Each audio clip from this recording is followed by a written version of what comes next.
નમસ્કાર મિત્રો, ધોરણ 12 પ્રકરણ નંબર 6 તત્વોના અલગનના સામાન્ય સિદ્ધાંતો એટલે તત્વોના અલગીકરણ માટેના જે સામાન્ય સિદ્ધાંતો અને પ્રક્રમો જે છે એના અંગે આપણે આ પ્રકરણની અંદર ચર્ચા કરવાની છે. મિત્રો, પ્રકરણ બહુ સિમ્પલ છે, ટેક્સ્ટ બુક રિલેટેડ છે અને નાનું ચેપ્ટર છે.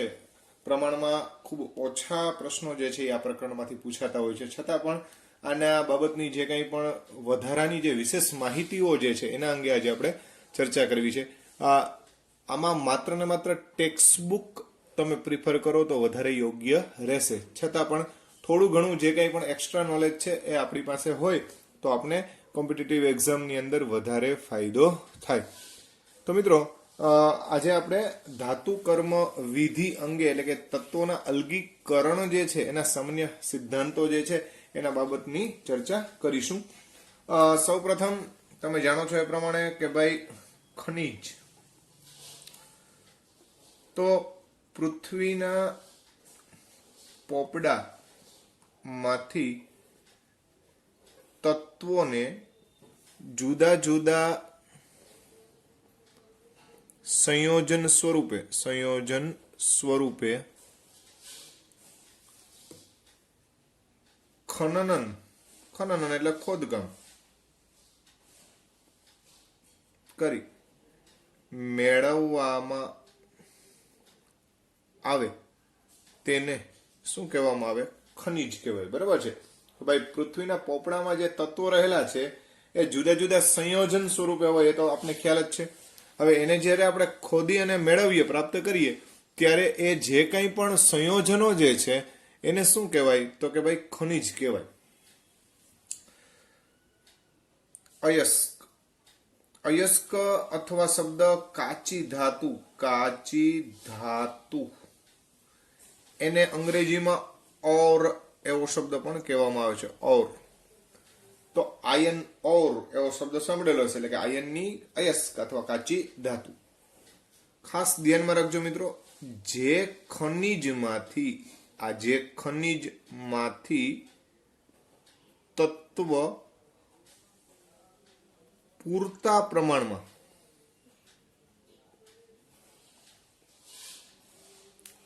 પ્રાપ્ત થઈ શકે તે ખનિજને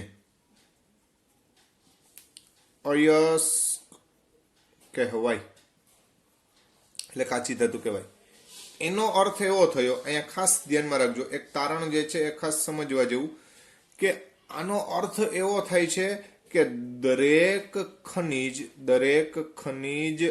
અયસ્ક હોતી નથી. આ ખાસ ધ્યાનમાં રાખજો મિત્રો, બરાબર છે. એનું કારણ છે કે દરેકની અંદર પૂરતા પ્રમાણમાં જે તે તત્વ હોય નહીં. હા, પરંતુ પ્રત્યેક અયસ્ક એ ખનિજ તો કહેવાય જ, ખનિજ છે. બરાબર છે. એટલે આ વસ્તુ જે છે એ વૈસા વર્ષા છે, ખાસ ધ્યાનમાં રાખજો. તો ક્યારેક આવા સેન્ટેન્સ છે એ આપણે ઉપયોગી થઈ શકે. બીજી વાત તો કે ભાઈ ગેંગ, આ બધા શબ્દોથી તમે પરિચિત જ છો, ટેક્સ્ટ બુકની અંદર છે જ, પણ અહીંયા આપણે પાયાની કેટલીક બાબતો જે છે ને થોડી ધ્યાનમાં લઈ લઈએ. તો તમે જાણો છો એ પ્રમાણે કે આ જે અયસ્ક જે છે, અયસ્કમાં જે તે ધાતુ તત્વ સાથે કેટલાક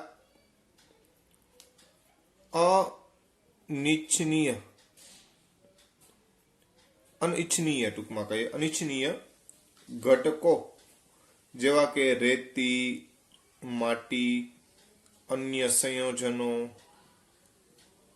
રહેલા હોય, જેને શું કહેવામાં આવે? જેને ગેંગ કહેવાય. એટલે ખાસ કરીને નકામા ઘટકો એવો આપણે શબ્દ વાપરી શકીએ. આવા નકામા ઘટકો જે છે ને એને શું કહેવાય? અયસ્ક કહેવાય. શું કહેવાય? અયસ્ક. બરાબર છે. તો આ અયસ્ક જે છે એ બીજું કંઈ નથી પણ એક પ્રકારના નકામા ઘટક છે કે જેને આપણે આ ગેંગ એ શું છે? તો કે અયસ્કમાં રહેલા આવા નકામા ઘટકો છે જેને આપણે દૂર કરવાના છે. આમાં કાર્બનિક ઘટકો એટલે પાંદડા ને ડાળખા ને એ પણ હોઈ શકે, અથવા અન્ય ઘટકો પણ હોઈ શકે, તો એને આપણે શું કરવાના થાય? દૂર કરવાના થાય. બરાબર છે. હવે અહીંયા તમે જાણો છો એ પ્રમાણે કે ભાઈ જુદા જુદા ઘટકો જે છે એ જુદા જુદા પ્રકારના ખનિજો જે છે એ ધરાવતા હોય. આપણે ખનિજના કોષ્ટક પણ આપેલું છે અને એવા જુદા જુદા ખનિજો જે છે એના વિશેની માહિતી પણ આપણને આપેલી છે. હવે પૃથ્વીના પોપડામાં જુદા જુદા તત્વો જુદી જુદી માત્રામાં રહેલા છે. મોટાભાગના તત્વો આપણને સંયોજન સ્વરૂપે જોવા મળે. અમુક તત્વો એવા છે કે જે મુક્ત સ્વરૂપમાં મળી શકે, એટલે જે તાત્વિક સ્વરૂપમાં મળે. બાકી મોટાભાગના ઘટકો જે છે આપણે સંયોજન સ્વરૂપે જોવા મળતા હોય છે. તો પૃથ્વીના પોપડામાં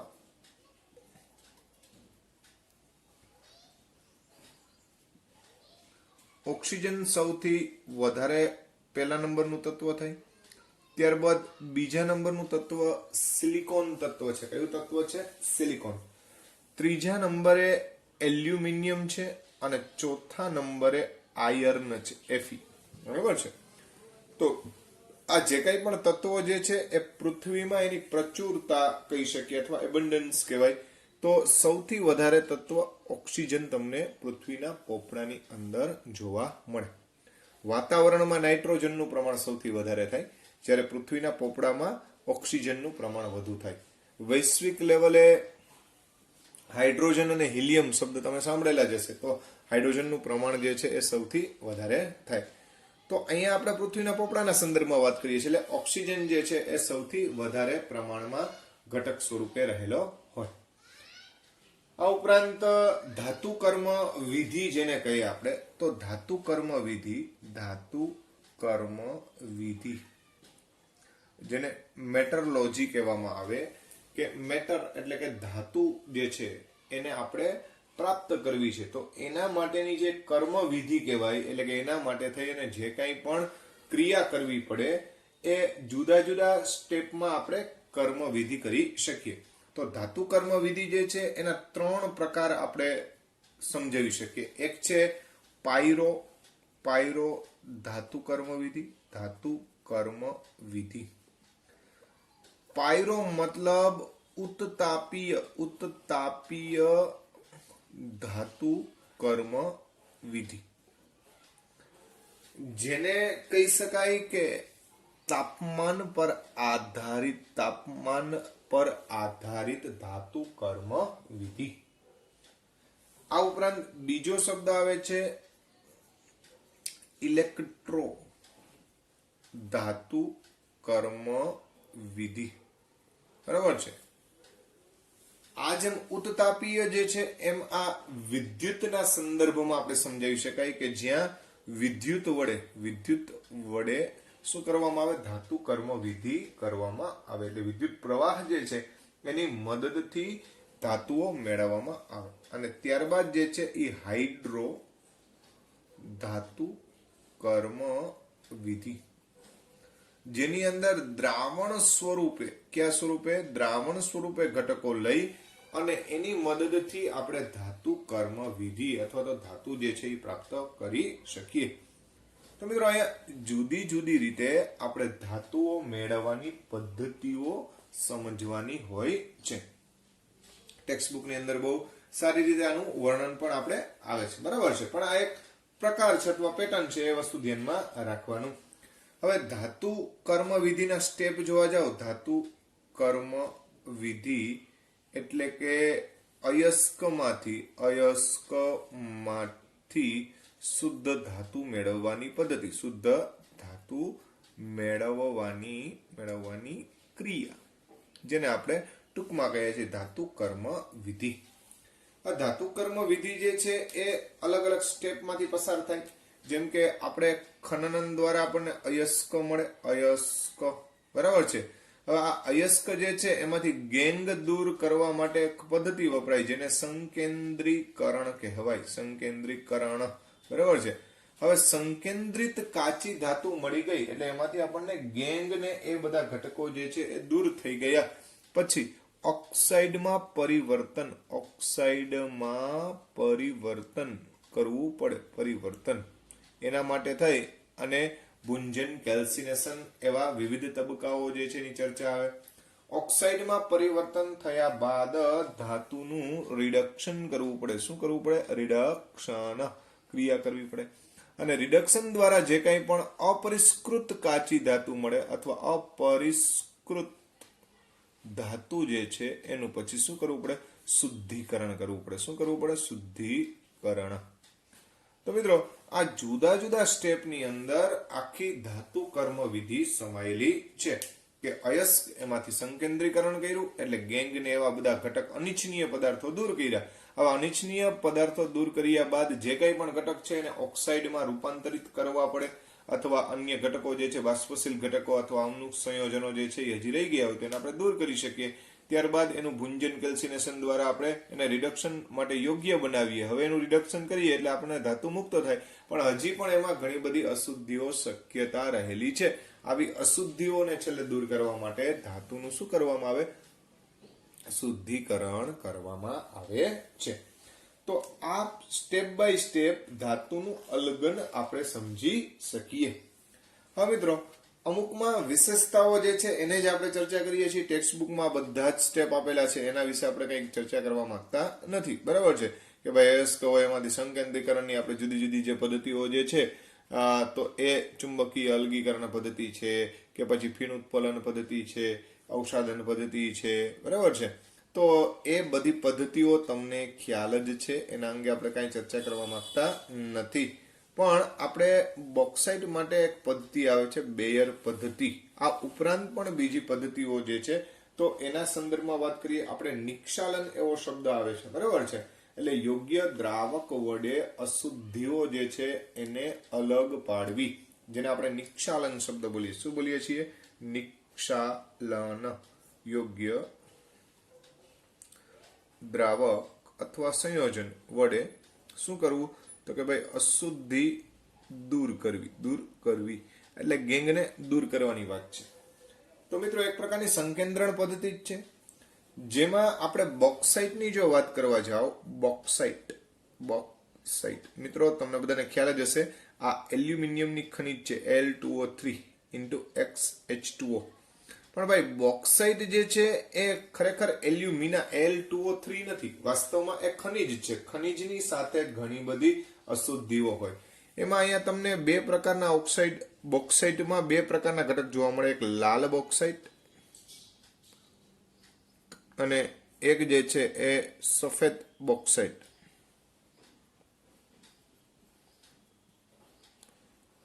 હવે આ લાલ રંગ હોવા પાછળનું કારણ શું? તો કે એમાં Fe2O3 ની અશુદ્ધિ વધારે હોય અને Fe હોવાના કારણે લાલ રંગ પ્રાપ્ત કરે. બરાબર છે.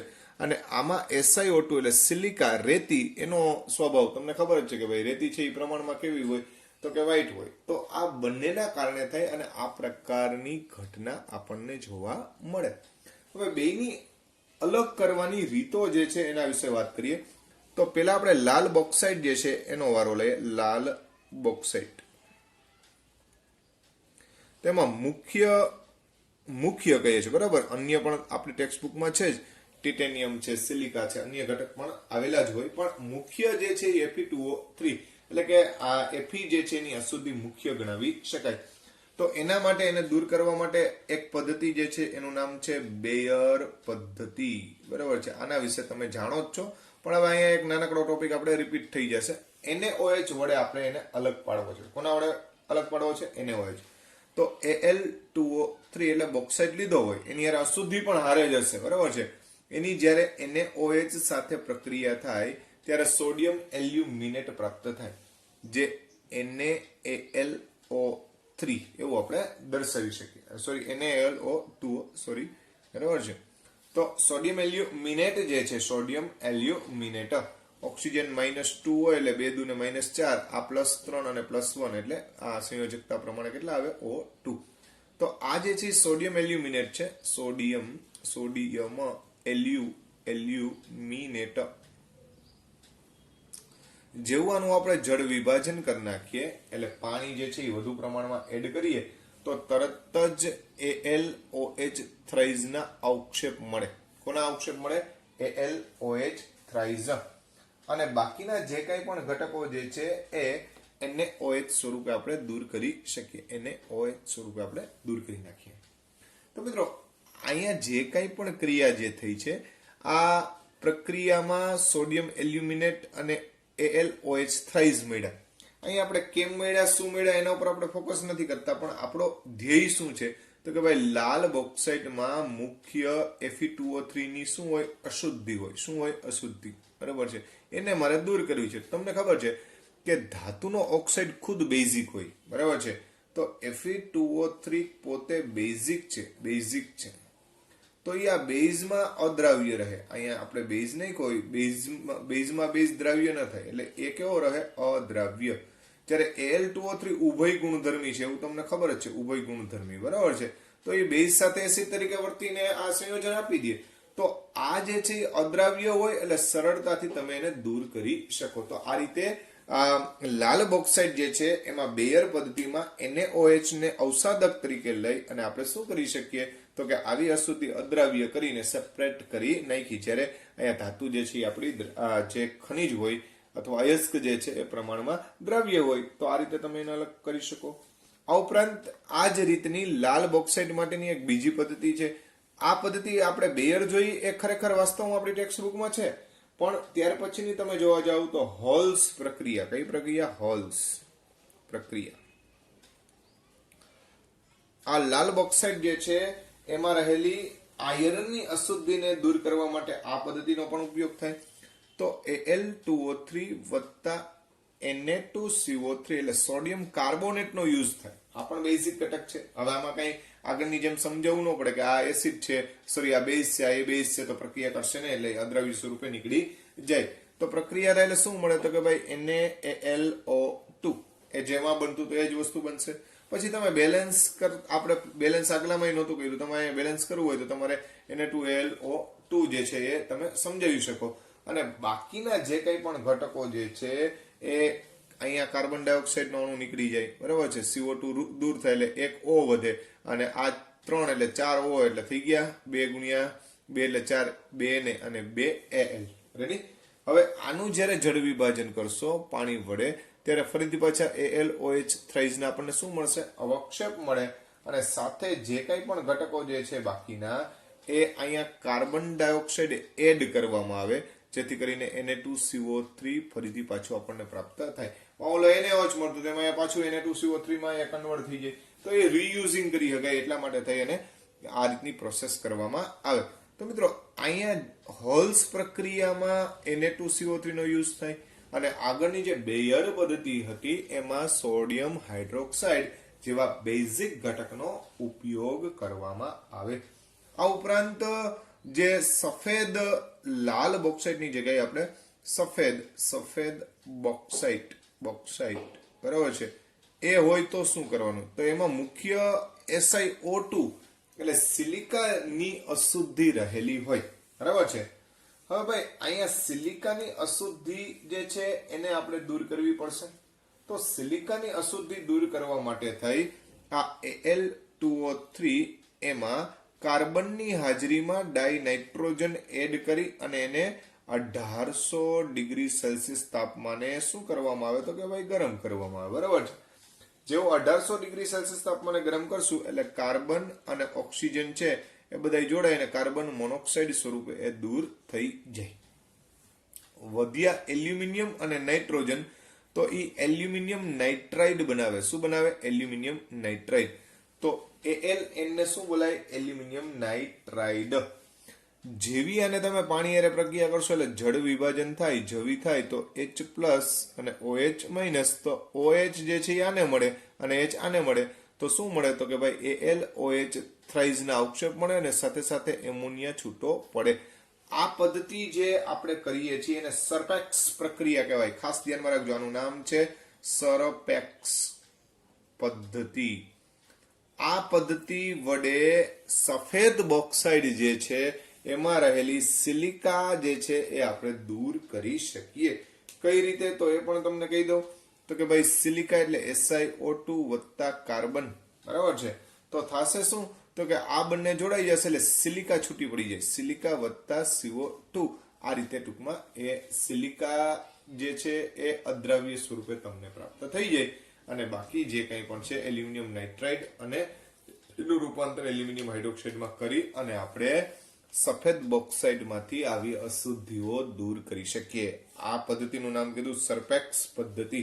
તો તમે જો અહીંયા બોક્સાઇટની અંદર 3 પદ્ધતિ આવી. એક બેયર પદ્ધતિ જે રેગ્યુલર આપણે ખ્યાલ જ છે, પછી હોલ્સ પ્રક્રિયા આવી અને ત્રીજી જે છે એ કઈ કીધી સરપેક્સ પ્રક્રિયા જે છે એ સમજાવી શકાય. તો મિત્રો અમુક પ્રક્રિયાઓ જે છે આપણી ટેક્સ્ટબુકમાં ન હોય તો આપણને અહીંયા ધ્યાન રાખીએ તો વધારે આપણે ખ્યાલ આવે અને જ્યારે પણ આવા એમસીક્યુ પૂછાતા હોય તો આપણે સરળતાથી એનો જવાબ આપી શકીએ. હવે ત્યાર પછી આપણા સંકેન્દ્રીકરણની પદ્ધતિઓ પછી તમને ખ્યાલ છે કે શબ્દ આવે છે ઓક્સાઇડની અંદર રૂપાંતરણ. તો મિત્રો એની અંદર આપણે 2 સ્ટેપ આવે. એક જે છે એ નિસ્તાપન અથવા જેને કેલ્સિનેશન કહેવાય. તો એક સામાન્ય ચોખવટ, ઘણીવાર આવા પ્રશ્નો પૂછાતા હોય છે એટલે તમને કામ લાગે. નિસ્તાપન અથવા એનું બીજું નામ છે કેલ્સિનેશન એવો શબ્દ પણ કહેવાય. અહીંયા 2 વસ્તુ ધ્યાનમાં રાખવાની. એક તો હવાની ગેરહાજરીમાં ઘટકને ગરમ કરવો અને ધાતુના ગલન બિંદુથી નીચા તાપમાને ગરમ કરવો. બરાબર છે. આ એક વસ્તુ ખાસ ધ્યાનમાં રાખવાની. નિસ્તાપનમાં એ હવાની હાજરી ન હોવી જોઈએ, ગેરહાજરી હોય. આનો હેતુ શું છે તો તમને બધાને ખબર છે કે ભાઈ અહીંયા બાષ્પશીલ ઘટક, પછી ભેજ, કાર્બનિક ઘટકો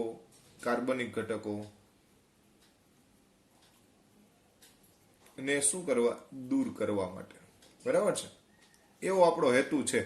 તો આ બધાને દૂર કરવા હોય તો અહીંયા નિસ્તાપન અથવા તો ટૂંકમાં કેલ્સિનેશન કરવું જરૂરી છે.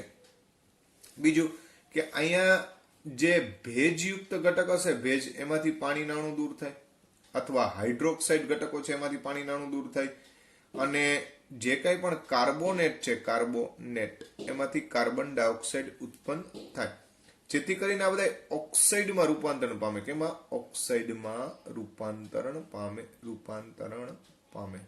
રેડી? એના માટે થઈને આ બધી વસ્તુ જરૂરી છે. અહીંયા હાજરી હવાની હોવી જોઈએ નહીં, એ વસ્તુ ધ્યાનમાં રાખવાનું.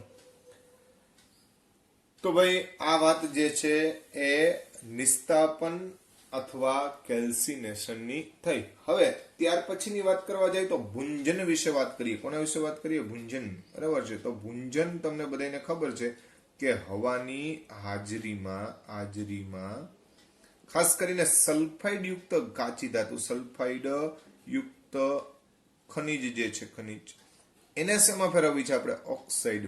ઓક્સાઇડમાં રૂપાંતરણ કરવા માટે. બરાબર છે. તો એના માટે થઈ અને હવાની હાજરીમાં એટલે ઓક્સિજનની હાજરીમાં શું કરવાનું છે તો કે આપણે ભુંજન એટલે ઊંચા તાપમાને એને ગરમ કરવાનું હોય છે.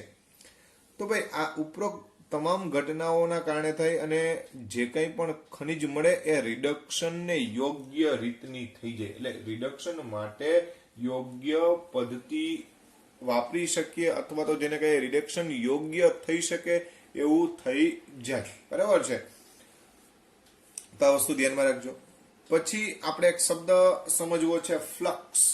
એના વિશે વાત કરવી છે. તો ફ્લક્સ જે છે એની એક ચર્ચા કરી લઈએ. તો ભાઈ ધાતુ જે છે એને યોગ્ય સ્વરૂપમાં પિગલિત કરવા માટે એને કાર્બન અથવા તો કોક અથવા અન્ય ઘટક સાથે શું કરવામાં આવે? ગરમ કરવામાં આવે. બરાબર છે. તો આપણે શબ્દ સમજીએ ફ્લક્સ, એની વાત કરવી છે. બરાબર.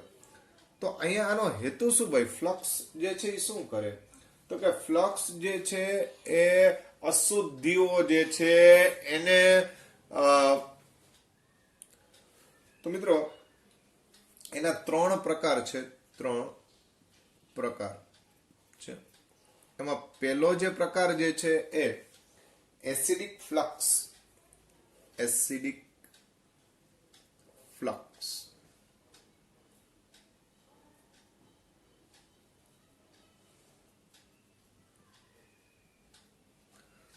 આ એસિડિક ફ્લક્સ શું કરે તો કે બેઝિક અશુદ્ધિઓને દૂર કરી શકે. બરાબર છે. બેઝિક અશુદ્ધિ ને દૂર કરે છે. કઈ રીતે? તો દાખલા તરીકે કેલ્શિયમ ઓક્સાઇડ એમાં સિલિકા SiO2 રહેલો છે. તો આ બંને CaO અને SiO2 અહીંયા કર્યું શું મિત્રો? તો માની લો કે જેમાં કેલ્શિયમ ઓક્સાઇડની અશુદ્ધિ હોય, આ બેઝિક અશુદ્ધિ છે, સાંભળજો, અશુદ્ધિ. આને દૂર કરવા માટે આપણે રેતી નાખી, રેતી. બરાબર છે. તો રેતી જે છે એ પોતે જે છે એ એસિડિક સ્વભાવ છે. બરાબર છે. જે અધાતુની નજીકના ઓક્સાઇડ હોય એ કેવા હોય? તો કે ભાઈ એ એસિડિક હોય, અને ધાતુની નજીકના હોય એ બેઝિક હોય. તો આ એસિડિક અને બેઝ પ્રક્રિયા કરીને CaSiO3 કેલ્શિયમ સિલિકેટ જેને કહેવાય એવો એક સ્લેગ બનાવી નાખે. શું બનાવી નાખે? સ્લેગ. આ સ્લેગ સ્વરૂપે અહીંયા શું કર્યું? તો કે આ બેઝિક અશુદ્ધિને એસિડિક ફ્લક્સ વડે, આ એસિડિક ફ્લક્સ છે, આ એસિડિક ફ્લક્સ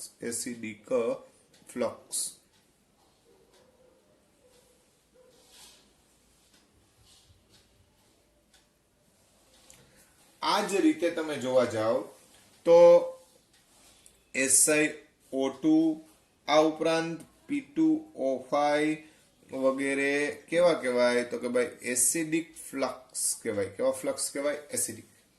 બીજો શબ્દ આવે છે બેઝિક ફ્લક્સ. Basic flux. હવે જે એસિડિક અશુદ્ધિને દૂર કરે ને, એસિડિક અશુદ્ધિને, એને કહેવાય બેઝિક ફ્લક્સ. આ જ ઉદાહરણ ભાઈ CaO વત્તા SiO2. માની લ્યો કે કોઈની અંદર SiO2 એટલે રેતી જેવી અશુદ્ધિ છે, તો એને કેલ્શિયમ ઓક્સાઇડ વડે તમે રિમૂવ કરી શકો. આ રેતી જે છે, રેતી, અહીંયા આ અશુદ્ધિ છે, અશુદ્ધિ. આ અશુદ્ધિ છે એ એસિડિક છે, તો એને દૂર કરવા માટે બેઝિક ફ્લક્સ નાખવાનો, બેઝિક ફ્લક્સ. બરાબર છે. તો આ બે પ્રક્રિયા કરી અને શું બનાવશે? તો કે CaSiO3 જે આગળ બન્યું તો એ કયા સ્વરૂપે દૂર થાય? સ્લેગ સ્વરૂપે. બરાબર. અને કેલ્શિયમ સ્લેગ કહેવાય. એમ આયન સ્લેગ પણ શક્ય બને. બરાબર છે. આયન ઓક્સાઇડ હોય FeO વત્તા SiO2 તો પ્રક્રિયા થાય એટલે શું કહેવાય? FeSiO3 જે સ્લેગ સ્વરૂપે દૂર થાય. આના માટે એક શબ્દ વાપરે છે પ્રદ્રાવણ, એ પણ ધ્યાનમાં રાખજો. એવું પણ એના માટે શબ્દ બોલે. હવે બીજી વાત કે અહીંયા તટસ્થ ફ્લક્સ પણ જોવા મળે. એટલે ત્રીજો પ્રકાર જે છે એની વાત કરવા જાય તો એ છે તટસ્થ ફ્લક્સ. તો એ એસિડિક કે બેઝિક નથી પણ તટસ્થ છે. તો તટસ્થ ફ્લક્સ,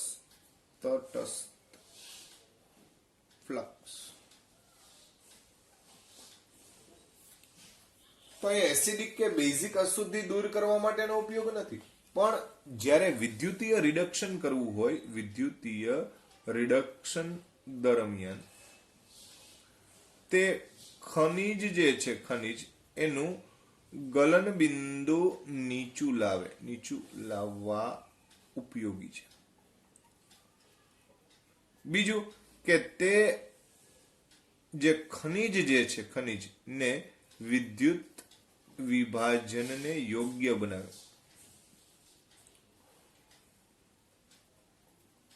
બરાબર છે. દાખલા તરીકે તમને ખબર છે કે હોલ હેરાઉલ્ટ પદ્ધતિ, આ એલ્યુમિના જે છે એના વિદ્યુત વિભાજનની વાત છે. તો ભાઈ એલ્યુમિના જે છે Al2O3, હવે તમને ખબર છે કે એસિડ તરીકે વર્તે ને બેઝ તરીકે વર્તે, બે તરીકે વર્તી શકે એવો છે. તો આના માટે કઈ આપણે ફ્લક્સ ને એની ચર્ચા ન કરી શકીએ. બરાબર છે.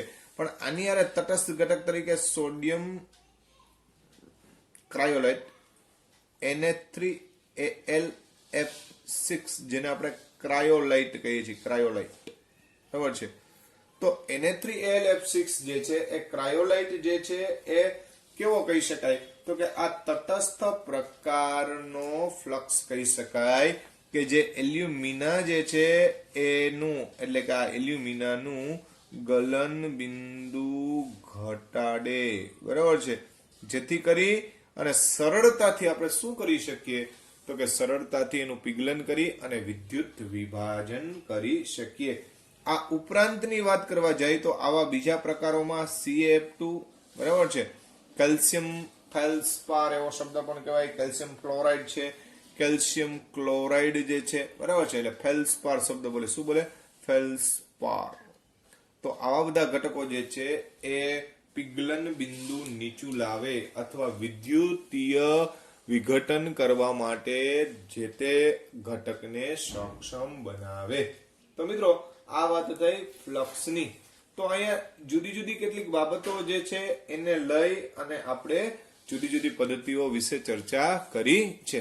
તો નેક્સ્ટ લેક્ચરની અંદર વધારે વિગતે વાત કરીશું.